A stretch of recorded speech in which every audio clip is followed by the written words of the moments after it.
Esse grupo ontem, na hashtag Libertadores Fox Sports, deu o que falar, porque o River Plate, o gigante argentino, está aqui, junto com o Emelec, o Flamengo e o G1, que vem do confronto, que daqui a pouquinho a gente vai mostrar na tela quem surge aqui nessa quarta vaga. Provavelmente o Santa Fé da Colômbia. Provavelmente, pela classificação que tem, é o time que tem mais chance de chegar por aí.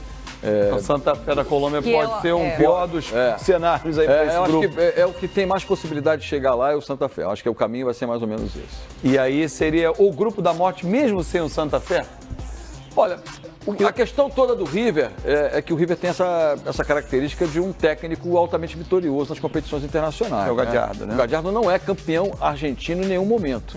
Mas o currículo dele é impressionante, né? Libertadores em 2015, Sul-Americana em 2014, Recopa Sul-Americana 2015, 2016, Copa Suruga 2015, Copa da Argentina 2016. Né? E é impressionante que nesse ano, 2017, o River estava pertinho da Libertadores na decisão, e aí quando pegou o Lanús em casa e foi derrotado naquela virada impressionante do Lanús.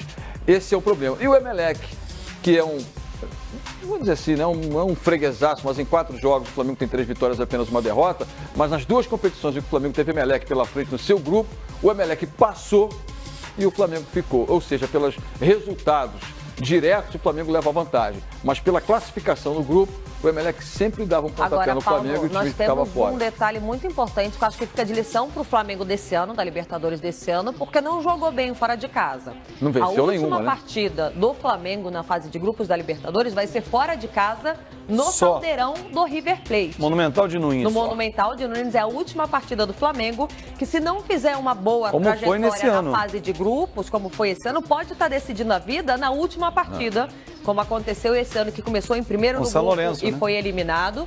Vai decidir a vida na casa do River Plate. E o Emelec tem o Caldeirão, um dos estádios que mais pulsam, amedrontam seus adversários. O Emelec pode talvez não ter o time mais reforçado, mas a sua casa e a sua torcida, essa sim tem tradição, sabe fazer barulho. Nas últimas edições, nas últimas 8 edições, o Emelec veio com tudo e participou de todas, né? E só para lembrar aqui, essa questão de datas, né? Mas exatamente contra o Flamengo foram 2012 e 2014, quando o Flamengo ficou fora e o Emelec caminhou adiante. Eu acho que a questão de decidir fora, e ontem o Rodrigo Caetano aqui falando aos nossos repórteres lá, né? Falava exatamente sobre isso, né? Sobre essa necessidade do Flamengo estar vacinado para o tropeço que foi exatamente na última rodada da fase de grupos desse ano, da Libertadores da América, quando precisava ter um resultado em casa, estava com a classificação na mão e aí levou a virada e ficou fora. É uma experiência que o Flamengo já teve, mas não representa nada, é uma outra competição. E é um grupo que você tem um River acostumado a competições, olha, o River no comando do Gallardo, dificilmente teve derrotas em competições de mata-mata. A mais surpreendente foi quando venceu bem em casa o Lanús, como ressaltei há pouco, e perdeu no jogo de volta para o Lanús com aquela virada histórica por causa da rivalidade do futebol argentino. Mas o River se credencia, sim, ao meu ver, para ser o favorito desse grupo. Não estou descartando o Flamengo, não, hein? Acho que o Flamengo tem muita força e tem qualidade para isso, está tentando se reforçar, mas tem que ter cuidado exatamente para não tropeçar muito fora de casa, porque fazer o resultado em casa é obrigação. Mas perder os 3 jogos fora de casa deixa o Flamengo na situação complicada e delicada como ficou na temporada 2017. Bom, Paulo, como você falou dos dirigentes do Flamengo que estiveram presentes, né, ao sorteio, o Rodrigo Caetano, que o Paulo destacou, conversou com os nossos repórteres e falou exatamente disso. Fazer o dever de casa para ter uma vida tranquila na Libertadores, mas tem que olhar para fora também. O número de brasileiros, né, e era a probabilidade de a gente pegar um cabeça de chave argentino, ela era maior mesmo. Vamos aguardar quem vem, né, da fase classificatória. Mas já é o segundo ano que o Flamengo pega um grupo equilibrado.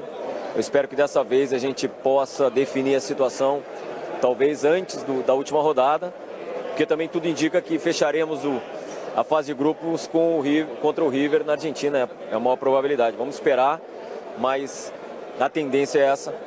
E se nos prepararmos bem, não resta outro jeito. Ficou uma lição, né? Essa última Libertadores de tentar pontos fora, porque o Flamengo não conseguiu justamente isso que você falou, de a possibilidade de encerrar na Argentina. Qual o aprendizado que ficou? Pois é, o que na verdade definiu foi justamente isso, né? O Flamengo no último jogo estava praticamente saindo como líder do grupo e infelizmente sofremos a virada do São Lourenço. Mas muito por conta de que nós não pontuamos, né, nos outros 2 jogos anteriores quando fomos visitantes. Sem dúvida que esse é o grande aprendizado, que temos que fazer o dever de casa, mas também fora dele pontuar, porque você faz com que seu adversário direto não pontue, não faça os 3 pontos e não chegue em condições de te ultrapassar. Mas é um grupo equilibrado, segundo ano seguido, e não tem jeito. Nós vamos ter que nos preparar para quem dessa vez passar e o mais longe possível, quem sabe poder fazer uma final. Tá aí, ouvimos o Rodrigo Caetano, ele que é diretor de futebol do Flamengo, não foi o único a falar com a equipe do Fox Sports. O presidente do Flamengo, Eduardo Bandeira de Mello, e o presidente do River Plate também conversaram no microfone Fox Sports, a gente acompanha agora. É um grupo difícil, né? Mas não tem facilidade na Libertadores, né? Essa coisa de grupo da morte, na realidade, se você pensar bem, todos os grupos são da morte. Porque no final todo mundo morre menos um. Eu espero que esse um seja o Flamengo. E vamos analisando primeiro esses que já estão definidos aqui. A gente vê a tradição do River Plate no grupo, é sempre complicado, né, presidente? O River Plate, né, não é à toa que ele estava no pote 1, foi várias vezes campeão da competição. É um adversário de peso. Mas o Flamengo também é um adversário de peso para o River Plate. Sem dúvida. E tem depois na sequência Emelec do Equador, a gente sabe também que é complicado, né? Sim, o Emelec é complicado, né? Vamos ter que jogar lá em Quito. Não vai ser nada fácil, mas temos que encarar. Presidente, e que a gente pode falar, alguma novidade agora do final do dia para a noite em termos de contratações, reforços? Você sabe que mesmo que tivesse eu não diria, né? Mas eu não sei de nada, eu estou aqui no sorteio, né? Pode ter acontecido alguma coisa, mas não estou sabendo, não. Particularmente creo que tanto Emelec como Flamengo están en un muy buen nivel.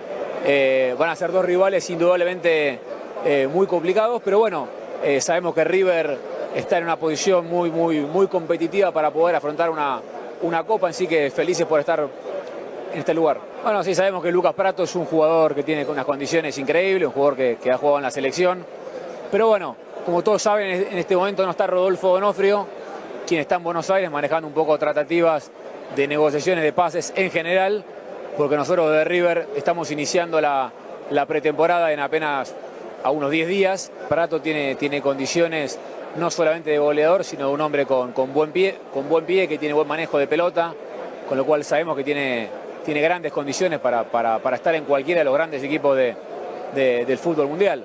Pero bueno, como recién te decía, es un tema que se está manejando todo lo que tiene que ver con libro de pases de una manera muy blindada, muy cerrada, muy encriptada. Y bueno, seguramente vamos a encarar los pases que estén dentro de las posibilidades económicas.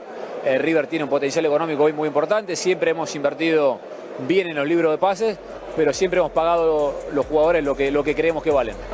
Ouvimos aí o Jorge Brito e Eduardo Bandeira de Mello, representantes do River Plate e do Flamengo, 2 grandes potências. Paulo Lima, as 2 equipes que aparentemente estão com poder financeiro arrumado, tudo atrás do artilheiro. Mas todo mundo de olho no mercado, mas dentro da economia possível do clube. E você viu, né, o que o vice-presidente falou ali, né, que o Pratto está lá na Argentina, já tivemos umas tratativas e tal, o mercado está aberto, existe a possibilidade, por que não? O River está atrás, assim como o Flamengo praticamente está anunciando aí a contratação do Fred, né? A necessidade de ter um ataque forte, lembrando que se o Flamengo tem o próprio Diego, né, o Paquetá, a Argentina, o River trouxe o Enzo Pérez, jogador que disputou a Copa do Mundo de 2014 e se destacou muito, né? E lembrando na temporada passada, nessa temporada 2017, que foi exatamente eficiente. Só para lembrar aqui que esse River Plate sapecou 8-0 num jogo até certo ponto meio misterioso do Jorge Wilstermann, que deu trabalho para os brasileiros naquelas fases. Eliminou o Atlético Mineiro. Então, só para lembrar como é a força do River Plate, exatamente quando joga no seu estádio, joga no Monumental de Nunes. Mas aquele jogo ali ainda é para se estudar, porque não era um jogo para colocar em base o futebol do River Plate. Foi estranho ali, mas não de desconfiança, tá, gente, do resultado. Mas ninguém esperava o River fazer 8, porque não estava assim. Até porque o Jorge Wilson deu trabalho, inclusive, aos clubes brasileiros. Deu trabalho aqui no Brasil. Paulo Lima, para o telespectador que está chegando agora no Bom Dia Fox, está nos acompanhando na análise de grupos da Libertadores 2018, explica para o pessoal qual time pode completar o grupo 4, o grupo do River Plate, Emelec e Flamengo. São 5 times, a gente mostrou ainda há pouco essa artezinha aí, são 5 times, né? O mais tradicional, sem dúvidas, falamos aqui exatamente o Santa Fé, foi campeão da Sul-Americana, que é o provável pela qualidade técnica, não é a garantia. Mas nós temos as outras opções, que são naquelas fases iniciais, o Deportivo Macará, do Equador, contra o Deportivo Táchira, da Venezuela. Está na nossa tela, é o segundo confronto da primeira fase. Exatamente isso. E depois teremos aí o Santiago Wanderers, do Chile, contra o Melgar, do Peru. Esses 2 confrontos sairão 2 adversários que se enfrentam e a partir daí pegam o Independente Santa Fé lá naquela fase que vai decidir quem irá para o grupo 4 de Emelec, Flamengo e River Plate. Por isso, está ali naquela fase lá o Santa Fé, ao lado direito, na primeira tarja que você está acompanhando ali, né? Isso, pela qualidade que tem do futebol colombiano, hoje se aposta no Santa Fé como mais uma força dentro do continente, nesse grupo pesado de Emelec, Flamengo e River Plate. Quem sair do confronto da primeira fase faz o da segunda, né? Pega o confronto da segunda, o vencedor daí, que seria a terceira fase, entra aqui no grupo do Flamengo, que pode pintar, né, Fábio? A gente reforça, pode pintar o Santa Fé pelo futebol. E no sorteio foi parar no grupo 5, poderia ter ido para o grupo 4, o Vasco. Exato. Porque o Vasco vem dessas indefinições, né, de quem será. Ele não poderia cair no grupo do Flamengo se ele tivesse já com aqueles 4 nomes já inscritos no pote 4, né, não viesse de confrontos. Imagina o Vasco caindo nesse grupo aí era da morte mesmo, com certeza. Hein? Por pouco, né? Muita gente foi pro grupo 5. O grupo 5, Cruzeiro, Universidade de Chile, Racing e aí o caminho do Vasco. A gente botou ali G3 Vasco, que é o caminho que vai percorrer